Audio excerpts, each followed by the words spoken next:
Continuamos en Café Sin Rosca, aquí en Hoja de Ruta Radio, y le damos la bienvenida a nuestra segunda invitada, no sin antes indicarles a nuestros amigos que están en sintonía. Sí, muchas veces a los amigos se les cuestiona más, muchas veces con los amigos se tiene mucha más confianza para decirles las cosas que están mal.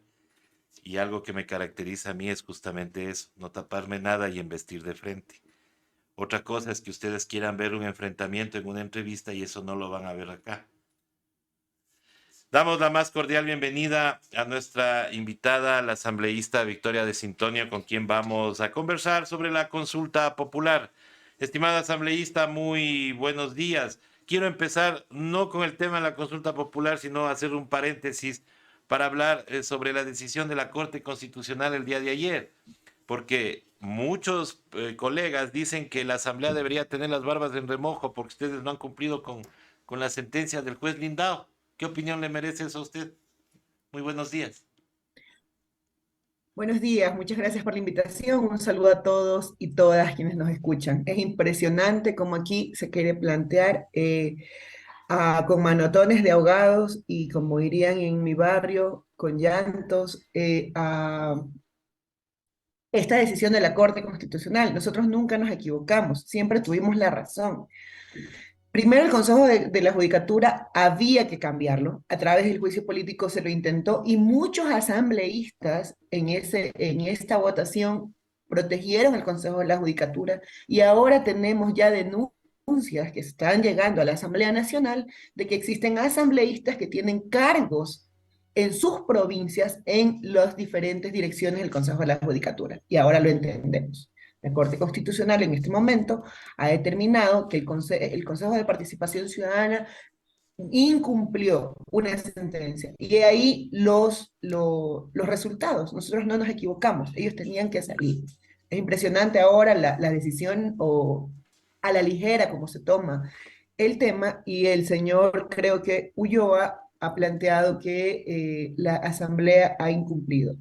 Primero, esa sentencia no está en firme, hay una apelación, no ha terminado el proceso. Totalmente.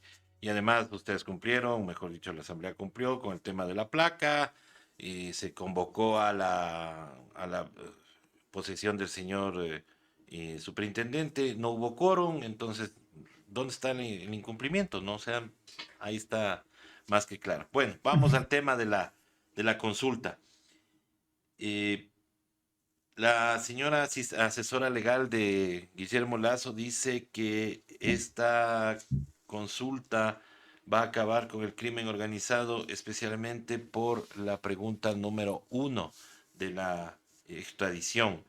¿Qué opinión le merece a la asambleísta de Sintonio la extradición de ecuatorianos a otros países que sean requeridos? Mire, yo soy abogada y en algunos momentos en clases nos decían el papel aguanta. Yo creo que acá el ligereza con las que se dicen las cosas en este momento aguantan todo, porque además los medios tradicionales apoyan estas declaraciones de la asesora.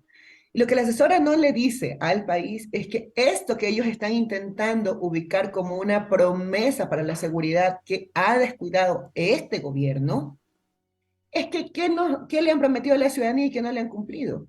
Porque el gobierno lo que ha hecho es que tiene un presupuesto en caída para educación, para salud, para acceso a trabajos dignos y sobre todo para el tema de seguridad, en el que redujo 6 millones de dólares para la Policía Nacional. Entonces, ¿de qué estamos hablando? Primero, para el tema de la extradición, esto no es desde ahora y no es de la Constitución del 2008 como en algunos han querido plantearlo. Esto ya tiene algún tiempo dentro de nuestra constitución, y lo que el presidente o el gobierno le está diciendo a la gente es, yo quiero que se extraditen a los ecuatorianos porque yo no lo puedo juzgar aquí. Y lo que está pasando es que él no ha podido hacer absolutamente nada con nada de lo que pasa en el Ecuador. No ha podido dar acceso a salud, no ha podido dar acceso a educación, no ha podido tener un trabajo digno. Lo que hemos visto es que se opusieron a una derogatoria de una ley humanitaria que le devolvía la dignidad a los trabajadores y sobre todo a los servidores de salud. tenemos menos presupuesto para educación y nuestros jóvenes no pueden acceder. No hay espacios en espacios verdes o de recreación que sean tomados por las autoridades para que estos no sean espacios tomados por la delincuencia. No tenemos en este momento la garantía de que yo estoy enferma y puedo ir a un centro de salud. El presidente decía hace algún tiempo, me voy a recorrer de manera sorpresiva cuáles han sido los resultados, qué es realmente lo que ha hecho. Y además, a la ciudadanía en general, pero sobre todo a quienes han estudiado derecho, primero generan una pregunta sin ninguna base, porque claro, nos han dicho, y el que sepa que por favor nos diga, ¿cuántos han sido los ecuatorianos requeridos en extradición? Ujú. Porque esto no es solamente decir se aprueba la consulta y yo vengo y mando a quien me da la gana. No, existe un proceso de requerimiento de otro Estado. En este momento existe eso. En este momento existe este procedimiento porque además la vía es otra y pasa por la Asamblea Nacional. Esto se tiene que tratar desde el Estado como una política pública con las leyes que se han aprobado en este periodo en la Asamblea. Y estoy hablando de hablamos de seguridad en el tema de tráfico de drogas, tráfico de armas, tráfico de migrantes, que lo acabamos de probar hace unos días, el lavado de activos como resultado de estos anteriores. Esto ya se los ha entregado la Asamblea Legislativa como insumos al Ejecutivo y ¿qué realmente han hecho? Plantean que van a extraditar, ya, ¿cómo? ¿De qué forma? ¿A quiénes se han requerido y qué es lo que se va a lograr? Porque existen tratados bilaterales que han sido ratificados por la Asamblea en que son insumos que ya sirven para este proceso. Pero ¿qué es lo que ha pasado? De No los hay tratados bilaterales, ningún ecuatoriano estimada, requerido. claro, pero de los tratados bilaterales, estimada asambleísta, muchos de ellos están desactualizados porque son de 1800, del siglo pasado, o sea, recién se pondrán, ganando la consulta, recién se pondrán a actualizar esos convenios bilaterales con los países, porque no con todos tenemos convenios de extradición. Entonces, ¿quiénes son los requeridos? ¿Qué países son los que nos están requiriendo? ¿Y por qué? Obviamente no se ponen primero a hacer los convenios, ¿no?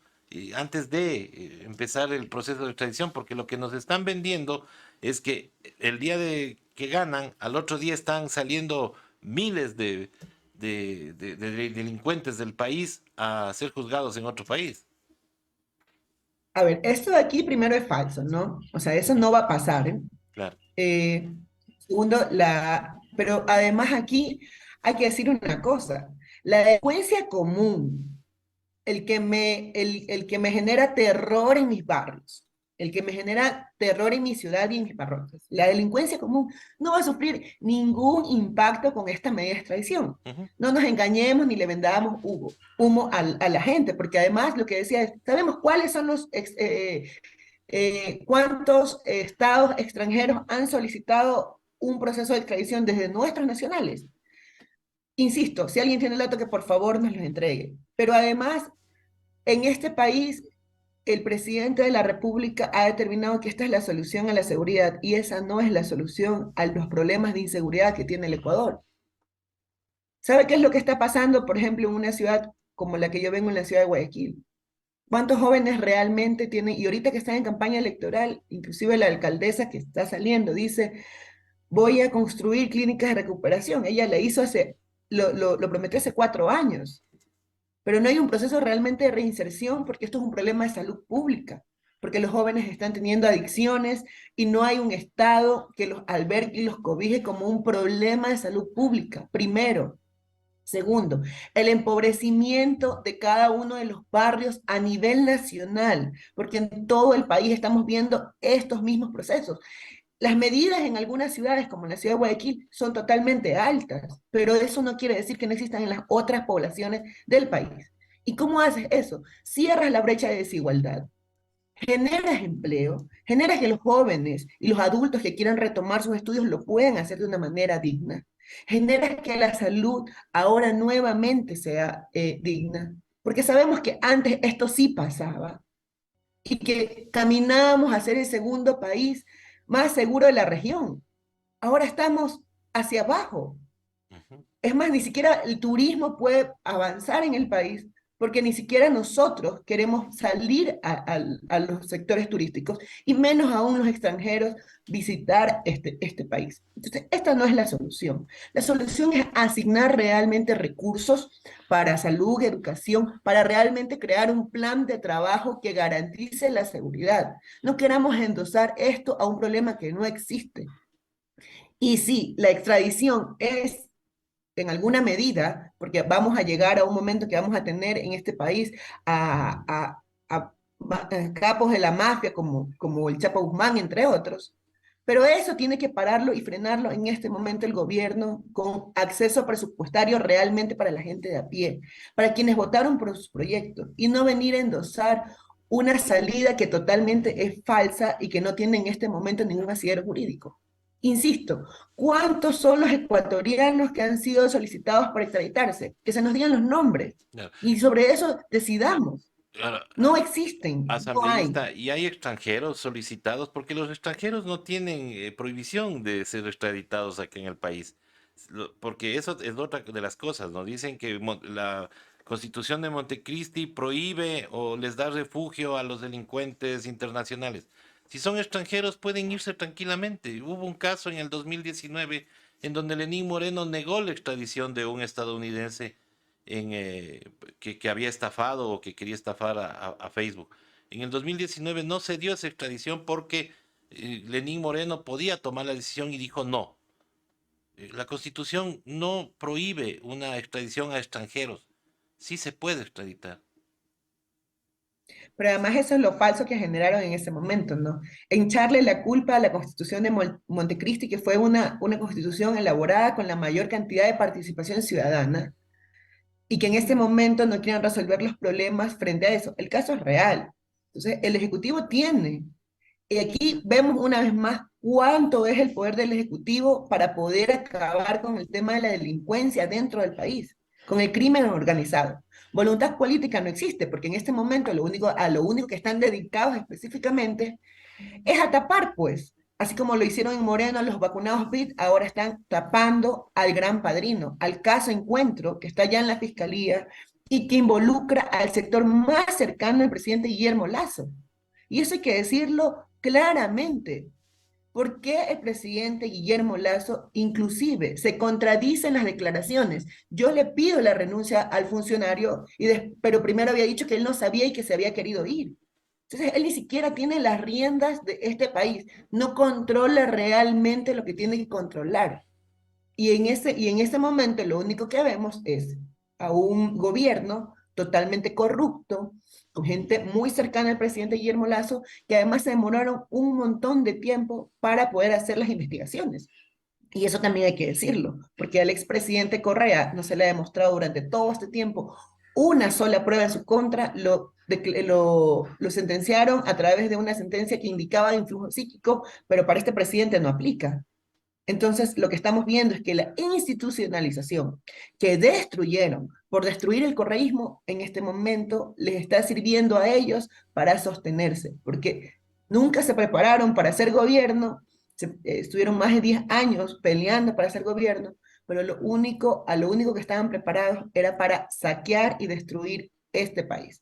Insisto, el presidente con esta pregunta lo único que está haciendo es como que un ejemplo claro, yo tengo un problema en mi casa, entonces digo, ¿sabe qué, vecino? Yo no puedo resolver este problema. ¿Sabe qué? Yo le doy la facultad para que usted me dé resolviendo, porque yo no lo puedo hacer en mi casa. Es lo mismo que pasa en este momento. Yo no puedo resolver el tema de seguridad, entonces yo quiero venir y venderle humo a la gente, que además es falso, de decir que el vecino me resuelva, mientras yo aquí no invierto un solo centavo en salud, educación, trabajo digno, que son cosas totalmente básicas para devolverle la dignidad a la gente, para que el ciudadano ecuatoriano viva con dignidad en este país. Y ya lo vivimos, ya tuvimos esas épocas en las que nosotros podíamos salir tranquilos de nuestras casas, teníamos esas épocas en las que podíamos programar, adquirir bienes, sean inmuebles o muebles, un carro, una bicicleta, una casa, porque sabíamos que teníamos espacios de trabajo seguros.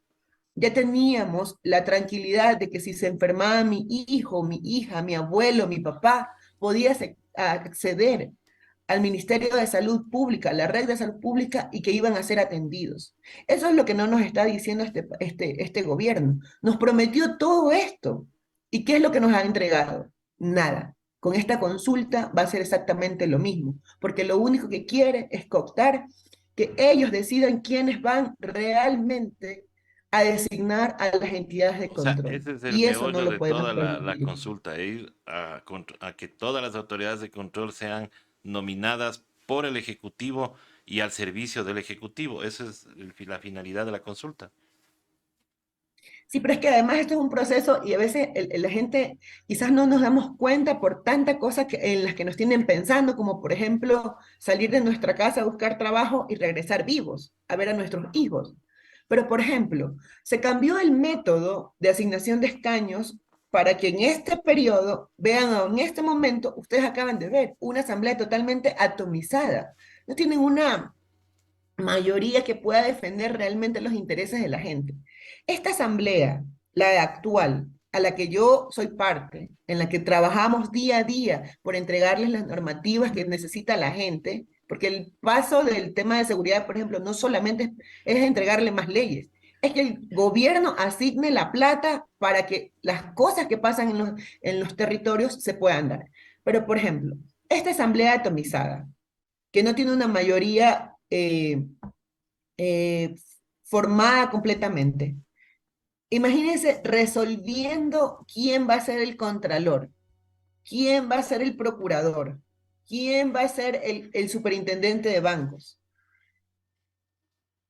Eso solamente se va a llevar a que la asamblea, que es el ente más partidista, se divida y se redacta de acuerdo al político las autoridades de control. Y puede pasar. El Consejo de Participación Ciudadana es el ente que tiene que garantizar que a través de la voz de los ciudadanos y de las ciudadanas de a pie puedan tomar esta decisión para que estas entidades de control respondan a la gente y no respondan a los partidos políticos. Y eso no puede permitirse. Hay que votar en esta consulta popular no y 8 veces no, porque lo que está pasando es que nos quieren ubicar preguntas de enganche para seguir destruyendo la institucionalidad del país. Y con eso llevamos al debacle. Yo escuchaba hace algunos días a una compañera que decía, a ratos nos dicen los candidatos que ya no podemos estar peor, pero les tengo una mala noticia, el cuerpo puede estar peor cada vez más, porque lo que hemos visto en este poco menos de 2 años es que el debacle de toda la seguridad del Estado es totalmente hacia abajo. ¿Cómo vamos a garantizar, por ejemplo, o en qué país podemos entregarle a nuestros hijos que puedan salir a la calle a jugar, que puedan ir a un parque a jugar? Los niños no solamente, y aquí quiero hablar específicamente de los niños y de los adolescentes, que estuvieron encerrados por pandemia.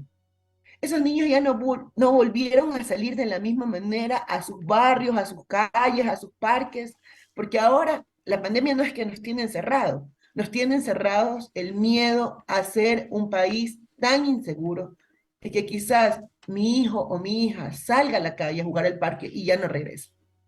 Eso se tiene que acabar. Y eso hay que decirle a la gente. Esto se acaba con inversión pública.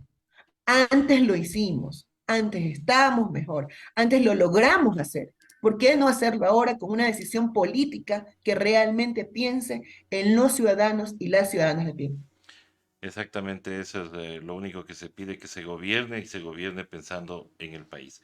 Estimada asambleísta, yo quiero agradecerle por haber estado con nosotros, haber topado los temas de la consulta popular y bueno, esperar que la ciudadanía se informe más sobre el tema de la consulta popular y abiertamente, como ya lo hemos dicho acá en nuestro medio, nosotros hemos decidido votar no en las 8 preguntas, pero sí queremos que la ciudadanía escuche las voces de quienes promueven el no y también los que promueven el sí, para que saquen sus propias conclusiones. Estimada asambleísta, su mensaje final a nuestra audiencia que nos escuche. Queridos y queridas ciudadanos y ciudadanas de a pie, a nosotros ya nos prometieron de todo, nos prometieron salud, nos prometieron ingreso libre a las universidades, Nos prometieron un espacio seguro para nuestros hijos. Nos prometieron empleos dignos. Nos prometieron préstamos al 1% para nuestros agricultores. Nos prometieron nada más y nada menos que vivir en un Ecuador soñado, el Ecuador del encuentro. ¿Qué nos cumplieron? Cuando yo voy a un centro de salud y no tengo ni siquiera la paracetamol que antes se criticaba. Cuando yo voy a la escuela de mi hijo y no sé si él va a salir vivo porque las cosas en el barrio no están bien, porque no tengo un pupitre donde sentarlo, porque los profesores ya no reciben sus sueldos. Cuando yo no tengo un trabajo digno porque ahora me toca trabajar por horas y si es que me quieren pagar. Esas promesas fueron incumplidas. Lo mismo va a pasar con esta consulta, que lo único que quiere es desinstitucionalizar el Estado y con eso la debacle va a ser peor. Todavía no hemos tocado realmente el fondo del neoliberalismo en este momento, pero podemos hacer un cambio. Podemos decir desde las urnas, desde nuestro derecho a entregar nuestra voz, que no, que ya no estamos, ya no queremos que este gobierno siga pisoteando los derechos de los ciudadanos. Y lo vamos a lograr. Y vamos a construir este Estado desde las cenizas, pero como lo dijo en algún momento nuestro querido Alfaro, mientras más oscura es la noche, es porque se acerca el amanecer. Van a venir tiempos de cambio. Podemos volver a ser patria que éramos hace un momento. Una patria que nos dedicó el 100% de su vida, un gobierno que nos dedicó el 100% de su vida para que nosotros podamos tener alegría, seguridad, trabajo, educación y salud. Y sobre eso hay que pensarlo. Así que en esta consulta hay que votar no 8 veces no. Muchas gracias. Muchísimas gracias. Ha sido la asambleísta Victoria de Sintonia quien ha estado con nosotros aquí en Café Sin Rosca. Nosotros regresamos luego de este corte con las noticias internacionales. ¿Buscas una plataforma para estar informado? ¿Ya te cansaste de los mismos de siempre, de las noticias sesgadas, de los medios tradicionales, de aquellos que mienten? Pues espera, te presento a Hoja de Ruta. Somos una propuesta de comunicación diferente, más comunitaria, más veraz. ¿Quieres conocernos? Quédate aquí. Te prometemos información de calidad, contenido disruptivo, alianzas internacionales, comunicación comunitaria, investigación profunda y lo más importante, tú serás parte de nuestra comunidad. Somos Hoja de Ruta Comunicación.